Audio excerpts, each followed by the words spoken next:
πάρα πολύ σημαντική, καθώς θα δείξουμε σήμερα ένα έβριμα το οποίο ανακοίνωσαν Ισπανοί αρχαιολόγοι, το οποίο τους έχει κάνει ακόμα μέχρι στιγμής να παραμιλάνε και φυσικά αξίζει πάρα πολύ να κάνουμε like, εγγραφή στο κανάλι και κοινοποίηση αυτού του ευρήματος σε όσο το δυνατόν περισσότερα άτομα, καθώς πιστεύω ότι πρόκειται για ένα έβριμα το οποίο μας συνδέει εμάς τους Έλληνες με τους σημερινούς Ισπανούς, αλλά και με τους αρχαίους κατοίκους των Κυκλάδων, όπως θα αποδείξω στη συνέχεια της σημερινής εκπομπής, και νομίζω ότι σε πάρα πολύ κόσμο θα αρέσει αυτό που θα ανακοινώσουμε σήμερα, καθώς πρόκειται για ένα τεράστιο αρχαιολογικό έβριμα. Να συστηθώ, είμαι ο Γιάννης ο Καριανίδης, είμαι 39 ετών, ασχολούμαι με θέματα κυρίως χριστιανισμού, αρχαίας Ελλάδας και επικαιρότητας, και αυτό εδώ που βλέπετε τώρα στις οθόνες σας είναι το τόσο σπουδαιότατο αρχαιολογικό έβριμα που έκαναν Ισπανοί αρχαιολόγοι. Αλλά πριν προχωρήσω σε αυτό εδώ το έβριμα, να σας πω δύο λόγια πρώτα για την αρχαία ελληνική αποικία που ονομαζόταν Εμπόριον και βρισκόταν στην Ισπανία. Πάμε λοιπόν. Αρχαίοι Έλληνες άπικοι από την Φώκαια της Μικράς Ασίας, και όσο κι αν σας φαίνεται παράξενο, οι αρχαίοι Φωκαείς είχαν ιδρύσει πάρα πολλές ελληνικές αποικίες. Ίδρυσαν λοιπόν στην Καταλωνία, στην βόρειο-ανατολική Ιβηρία, νότια της Ρόδης, μια νέα πόλη, το Εμπόριον, στα ισπανικά Αμπούριας και αργότερα στα λατινικά Emporium, το 575 π.Χ., 25 μόλις χρόνια μετά την ίδρυση της Μασσαλίας στη Νότια Γαλλία. Ουσιαστικά λοιπόν μιλάμε για το ίδιο γκρουπ σχεδόν ατόμων. Σύμφωνα με τον Ηρόδοτο, οι Φωκαείς υπήρξαν τολμηρότατοι θαλασσοπόροι που επιχείρησαν μακρινά ταξίδια στην Αδριατική, στο Τυρνικό πέλαγος και στο Βαλεαρικό, φτάνοντας ως την Ταρτισσό της Ιβηρικής Χερσονήσου. Αυτά είναι φυσικά όσα έχουν επιβιώσει και επιζήσει μέχρι σήμερα, για όσα ξέρουμε ότι έχουν κάνει οι αρχαίοι Φωκαείς. Γνώμη μου ότι είχαν φτάσει μέχρι την Μαδέρα και τις Αζόρες, ίσως και ακόμα παραπέρα. Το Εμπόριον υπήρξε ελληνική πόλη ανάμεσα σε πλήθος από ιβηρικές φυλές, όπως διαβάζω στα θέματα αρχαιολογίας.gr. Βρίσκεται περίπου 138 χιλιόμετρα βόρεια της Βαρκελόνης, όπου πήγα φέτος και έμεινα άναυδος με αυτά που υπάρχουν, τα έχω πει σε άλλα μου βίντεο. Στην επαρχία της Χιρόνα, κοντά στα γαλλικά σύνορα. Η πόλη προόδευσε και επεκτάθηκε χάρη στο εμπόριο, εξ αυτού φυσικά και το όνομά της, των Ελλήνων απίκων με τους γηγενείς πληθυσμούς. Γρήγορα το εμπόριο λειτουργήσε ως βάση για το ελληνικό εμπόριο με την Ιβηρική Χερσόνησο, καθώς προμήθευε τον ελλαδικό χώρο με πρώτες ύλες και μεταλλεύματα, ενώ η ντόπια αριστοκρατία αναζητούσε στην Ελλάδα προϊόντα πολυτελείας. Και τώρα πάμε να δούμε ποια είναι αυτή η μεγάλη ανακάλυψη που έκαναν οι Ισπανοί αρχαιολόγοι και πώς τα πάντα συνδέονται με την Ελλάδα και πώς δένει το γλυκό, άποψή μου, με το δασκαλιό, τις Κυκλάδες, αν θέλετε την Καία, και με τον προελληνικό και πρωτοελληνικό πολιτισμό. Όταν λέω προελληνικό δεν αναφέρομαι σε ξένες φυλές, έτσι, αναφέρομαι σε εποχές παναρχαιότατες, τις οποίες δεν μπορούμε καν σήμερα να χαρτογραφήσουμε. Φοιτητές λοιπόν αρχαιολογίας ανακάλυψαν, και έχει πάρα πολύ μεγάλη σημασία αυτός ο αμφορέας, ανακάλυψαν λοιπόν έναν μικρό αττικό κεραμικό αμφορέα του 6ου αιώνα π.Χ., δηλαδή πριν από 2.600 χρόνια, ο οποίος αναπαριστά σκηνές ενός αρχαίου ελληνικού γυμνασίου, ήτι αυτό που λέμε σήμερα γυμναστηρίου.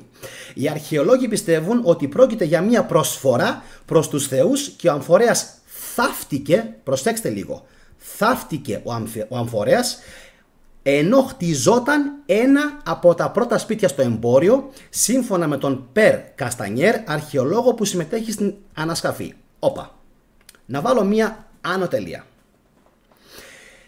Αν θυμόσαστε, είχαμε μιλήσει στο δασκαλιό και στην Καία ότι είχαν βρεθεί πολλά σπασμένα αγάλματα, παύλα ειδόλια. Το θυμόσαστε από διάφορες θέσεις.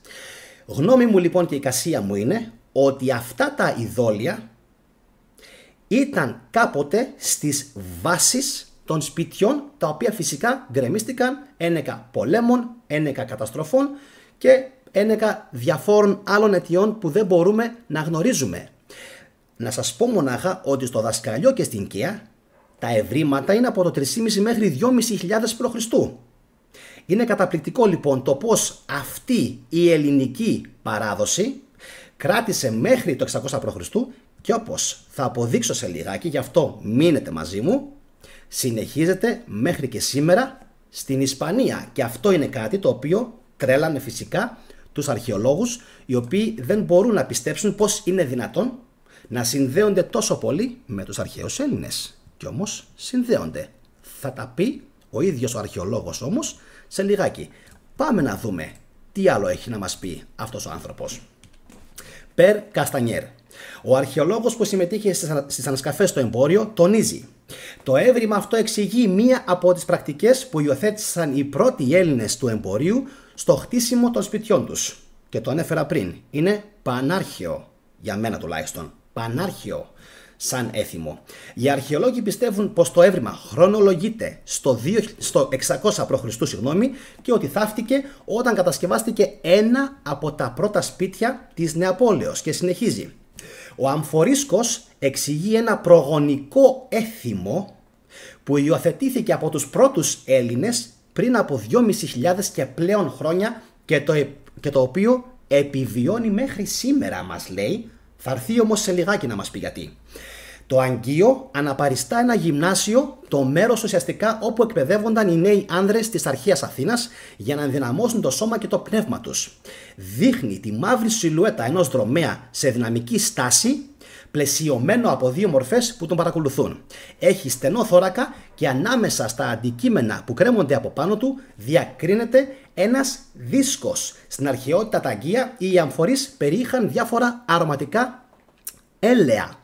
Το πρόσφατο ανακαλυφθέν έβριμα στο εμπόριο της Κατανονίας, διαβάζω από το ενικός.gr, βρέθηκε χωρίς το επιστόμιό του, ενώ ένα τμήμα του δοχείου έχει καταστραφεί. Ωστόσο, είναι δυνατή η ανακατασκευή, η ανακατασκευή του, καθώς οι αρχαιολόγοι έχουν βρει το θράψμα που έλειπε. Και πριν προχωρήσω, να πω λιγάκι ότι τρέχει μια δημοσκόπηση.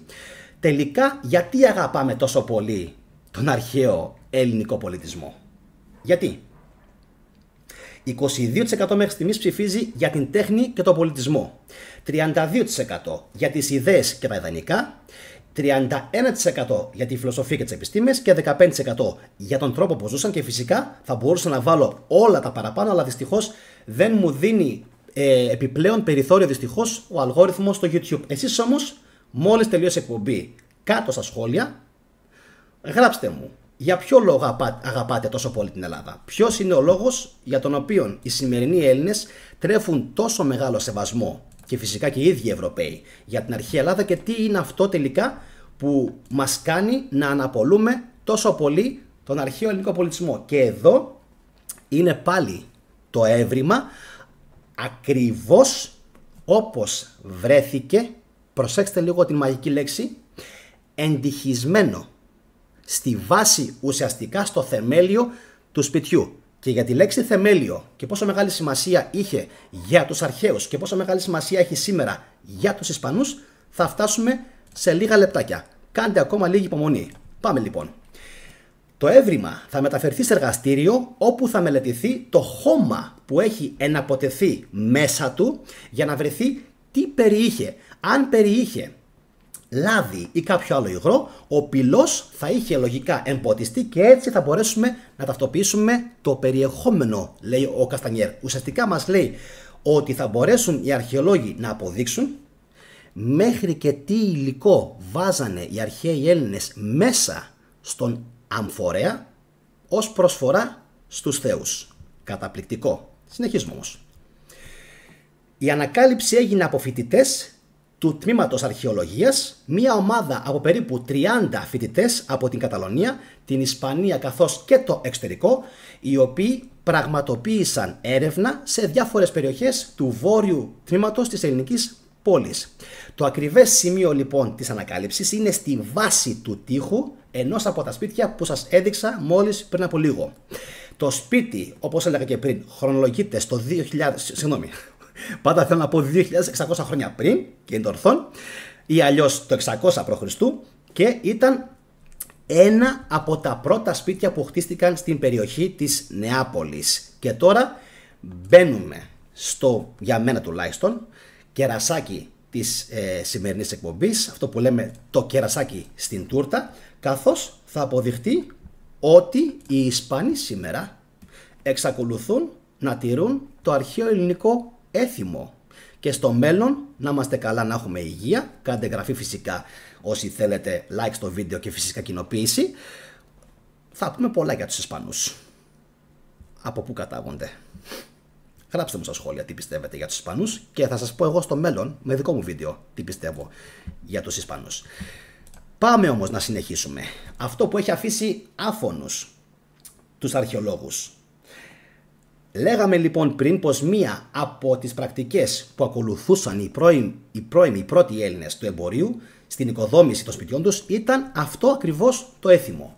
Μια σύγχρονη παραλλαγή του εθήμου επιβιώνει και στην Ισπανία στις μέρες μας, όπου όταν χτίζεται μια οικία, οι άνθρωποι, δεν ξέρω γιατί, θάβουν στα θεμέλια μια εφημερίδα της ίδιας ημέρας, για καλή τύχη, ή νομίσματα της τρέχουσας εποχής. Στην πραγματικότητα, πέρα από ελληνική πόλη, το εμπόριο αποτελεί επίσης απόδειξη της συνέχισης των τελετουργιών αυτών κατά την Ρωμαϊκή περίοδο. Δηλαδή τι?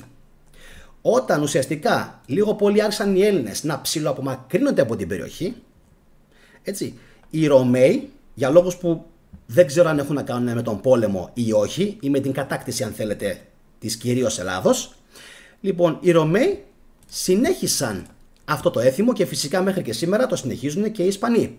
Στην προκειμένη περίπτωση, στη Ρωμαϊκή πόλη βρέθηκαν και θεμέλια που χτίστηκαν με αμφορείς, υπολείμματα πανίδας ή αυγά κότας, ένα από τα οποία διατηρείται ακόμα μέχρι και σήμερα στο μουσείο. Πάλι αμφορείς. Ακόμα ανακαλύφθηκαν ένα σιδερένιο εργαλείο, νομίσματα, καθώς επίσης και βραχιόλια. Πόσο καταπληκτικό λοιπόν είναι αυτό. Νομίζω πως μία τέτοια εκπομπή την περιμέναμε καταρχάς να πω πάρα πολύ καιρό, καθώς είχαμε να κάνουμε ένα βίντεο σχετικά με την αρχαιολογία αρκετό διάστημα. Εγώ πάντα εντυπωσιάζομαι με αυτά και πιο πολύ εντυπωσιάστηκα όταν πήγα στην Ισπανία. Η αρχαία ελληνική τέχνη, η αρχαία ελληνική κουλτούρα, το αρχαίο ελληνικό το πνεύμα ζουν και βασιλεύουν στην Ισπανία. Ζουν και βασιλεύουν και είναι κάτι το οποίο από τη μία με κάνει και χαίρομαι και από την άλλη με στεναχωρεί. Γιατί λέω ότι είναι δυνατόν οι Ισπανοί, οι Ισπανοί ρε φίλε, οι Ισπανοί, ναι, συνεχίζουν μέχρι σήμερα κανονικότατα. Κανονικότατα. Έτσι. Να είναι στο πνεύμα των αρχαίων Έλληνων σε πολύ μεγάλο βαθμό. Όχι στο 100%, σε πολύ μεγάλο βαθμό όμως. 50, 60, 70. Εμείς όμως δεν είμαστε ούτε καν στο 20%. Ούτε καν. Δεν μπορούμε να φτάσουμε τους Ισπανούς. Αυτά που είδα στη Βαρκελόνη με έκαναν πραγματικά να πάθω πολλαπλά σοκ. Πραγματικά το λέω. Έτσι. Και θυμηθείτε, αυτό που θα σας πω τώρα έχει πάρα πολύ μεγάλη σημασία. Όταν ξύπνησα ένα πρωινό, εκεί που έμενα, πήγα και χαιρέτησα μια κοπέλα και της μίλησα στα ελληνικά. Και μου κάνει αυτή, ορίστε, και της λέω, γιατί μου μιλάς στα ισπανικά? Δεν είσαι η τάδε που τη βλέπω εγώ στη Θεσσαλονίκη? Και μου λέει, ορίστε. Έπαθα το σοκ της ζωής μου. Ήταν μια κοπέλα η οποία ήταν από την Αργεντινή, η οποία ήταν ολόιδια, με μια γνωστή μου εδώ από τη Θεσσαλονίκη. Δίδυμη. Τη λες δίδυμη. Τη λες δίδυμη της. Είναι απίστευτο αυτό το πράγμα. Μιλάμε για γονίδιο. Όχι αστεία, δηλαδή μιλάμε για το ελληνικό το γονίδιο. Το πόσο πολύ έχει καταφέρει και έχει επιβιώσει. Εγώ της μίλησα και νόμιζα πως ήταν η γνωστή μου από την Ελλάδα. Γιατί έμοιαζαν τόσο καταπληκτικά. Ενώ αυτή η κοπέλα καταγόταν από την Αργεντινή και εργαζόταν απλά σεζόν στην Ισπανία. Τι έχετε να πείτε για όλα αυτά? Δεν είναι απίστευτα? Αν σας άρεσε η εκπομπή, κάντε like, κάντε κοινοποίηση, κάντε εγγραφή στο κανάλι, ό,τι θέλετε. Και φυσικά γράψτε μου κάτω στα σχόλια ποιες εκπομπές σας ενδιαφέρουν, ποιες εκπομπές της θετικής ντοπαμίνης σας αρέσουν περισσότερο, τι εκπομπές θέλετε να παρακολουθείτε Και από εκεί και πέρα περιμένω και το σχόλιο σας για τη σημερινή εκπομπή. Εύχομαι να σας άρεσε. Εμένα μου άρεσε πάρα πολύ. Καλή συνέχεια σε όλους. Καλό βράδυ. Να είστε όλοι καλά. Γεια σας.